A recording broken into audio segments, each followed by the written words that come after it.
माता पार्वती जी ने एक भूखे भक्त को श्मशान में चिता के अंगारों पर रोटी सेंकते देखा तो शंकर जी से कहा, भगवान, मुझे ऐसा लगता है कि आपका कठोर हृदय अपने अनन्य भक्तों की दुर्दशा देखकर भी नहीं पिघलता। उनके लिए भोजन की उचित व्यवस्था तो कर ही देनी चाहिए। महादेव ने हंसते हुए कहा, शुभ है, ऐसे भक्तों के लिए मेरा द्वार सदैव खुला रहता है, पर यदि कोई वस्तु दी भी जाए तो उसे स्वीकार नहीं करते, कष्ट उठाते रहते हैं। फिर ऐसी स्थिति में तुम ही बताओ मैं क्या करूं? माँ भवानी आश्चर्य से बोली, तो क्या आपके भक्तों को उदरपूर्ति के लिए भोजन की आवश्यकता भी अनुभव नहीं होती?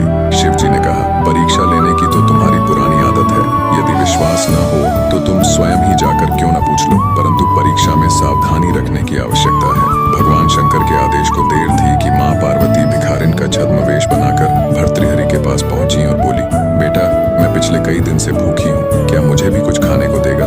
अवश्य।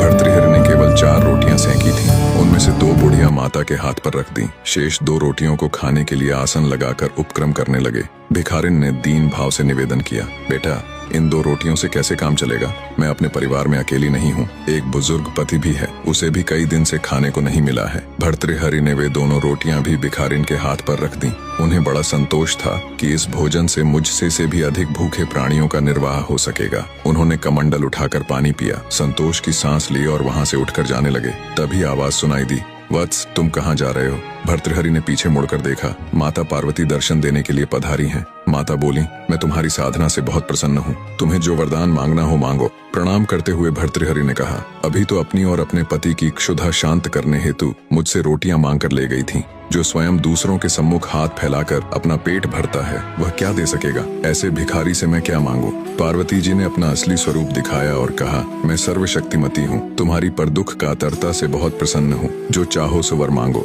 भर्तृहरि ने श्रद्धा पूर्वक जगदम्बा के चरणों में सिर झुकाया और कहा, यदि आप प्रसन्न हैं तो यह वर दें कि जो कुछ मुझे मिले उसे दीन दुखियों के लिए लगाता रहूं और अभावग्रस्त स्थिति में बिना मन को विचलित किए शांतिपूर्वक रह सकूं। पार्वती जी एवं अस्तु कहकर भगवान शिव के पास लौट गईं। त्रिकालदर्शी शंभु यह सब देख रहे थे। उन्होंने मुस्कुराते हुए कहा, भद्रे, मेरे भक्त इसलिए दरिद्र नहीं रहते कि उन्हें कुछ मिलता नहीं है, परंतु भक्ति के साथ जुड़ी उदारता उनसे अधिकाधिक दान कराती रहती है और वे खाली हाथ रहकर भी विपुल संपत्तिवानों से अधिक संतुष्ट बने रहते हैं।